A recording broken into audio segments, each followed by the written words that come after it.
Hi friends, ഞാനിന്ന് പുറമെ നല്ല ക്രിസ്പിയും ഉള്ളിൽ നല്ല സോഫ്റ്റുമായിട്ട് നല്ല ടേസ്റ്റിൽ ചെയ്തെടുക്കാൻ പറ്റുന്ന അരിപ്പൊടി വെച്ചിട്ട് ഉണ്ടാക്കുന്ന ഒരു അപ്പത്തിൻ്റെ റെസിപ്പി ആയിട്ടാണ് വന്നിട്ടുള്ളത്. അപ്പോൾ അതെങ്ങനെയാണ് റെഡിയാക്കുന്നതെന്ന് നോക്കാം.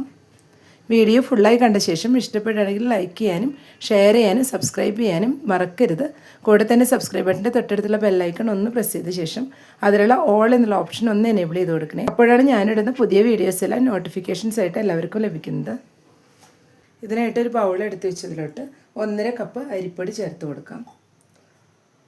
പത്തിരിക്കെല്ലാം യൂസ് ചെയ്യുന്ന അരിപ്പൊടിയാണ് ചേർത്ത് കൊടുക്കുന്നത്.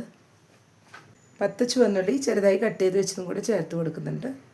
1/4 ടീസ്പൂൺ നല്ല ജീരകം ചെറുതായി ഒന്ന് പൊടിച്ച് വെച്ചതാണ്, അതും കൂടെ ചേർത്ത് കൊടുക്കാം. ഇതിലേക്ക് ഇനി 1 കപ്പ് തേങ്ങ കൂടെ ചേർത്ത് കൊടുക്കാം. ഇതിലേക്ക് ആവശ്യത്തിനുള്ള അല്പം ഉപ്പ് കൂടെ ഇപ്പോൾ ചേർത്ത് കൊടുക്കാം. ഇതെല്ലാം കൂടെ ആദ്യം ഒന്ന് മിക്സ് ചെയ്ത് കൊടുക്കാം. ഇപ്പോൾ എല്ലാം ഒന്ന് മിക്സ് ചെയ്തെടുത്തിട്ടുണ്ട്. ഇനി ഇതിലോട്ട് അല്പം വെള്ളം കൂടെ ചേർത്ത് കൊടുക്കാം.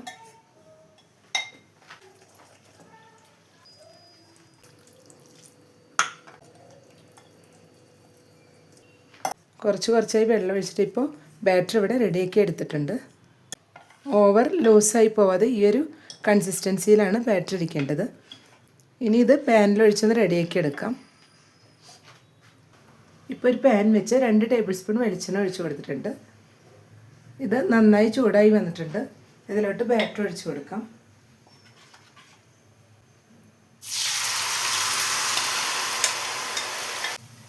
ഇനി ഇത് മൂടി വെച്ച് നന്നായി ഒന്ന് വേവിച്ചെടുക്കണം.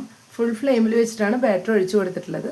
ഇനി മൂടി വെച്ചതിന് ശേഷം ലോ ടു മീഡിയം ഫ്ലെയിമിൻ്റെ ഉള്ളിൽ വെച്ച് ഇതൊന്ന് വേവിച്ചെടുക്കാം. ഫ്ലെയിം കൂട്ടി വെച്ച് കഴിഞ്ഞാൽ പെട്ടെന്ന് അടിഭാഗം കരിഞ്ഞു പോകും. ഇപ്പോൾ ഒരു 10 മിനിറ്റ് ആയിട്ടുണ്ട്. മൂടിയും തുറന്ന് നോക്കാം.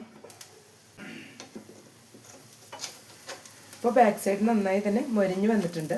നോൺ സ്റ്റിക്ക് പാൻ ആകുമ്പോൾ നമുക്കിത് പെട്ടെന്ന് തന്നെ പാനിൽ നിന്ന് വിട്ട് കിട്ടും. ഇനി ഇതൊന്ന് മറിച്ചിട്ട് കൊടുക്കാം.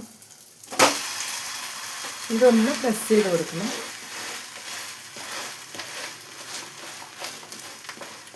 ഇതുപോലെ ഒരു മീഡിയം ഫ്ലെയിമിൽ വെച്ചിട്ട് ബാക്ക് സൈഡും കൂടെ ഒന്ന് മൊരിയിച്ചെടുക്കാം. മൂടി വെച്ച് കൊടുക്കേണ്ട ആവശ്യമില്ല. ഇനി ഇത് തന്നെ മൊരിഞ്ഞ് വന്നോളൂ. ഇപ്പോൾ ഒരു 5 മിനിറ്റും കൂടെ ആയിട്ടുണ്ട്. ഇപ്പോൾ 2 സൈഡും നന്നായി തന്നെ മൊരിഞ്ഞ് വന്നിട്ടുണ്ട്. ഇനി ഇതൊരു പ്ലേറ്റിലോട്ട് മാറ്റാം.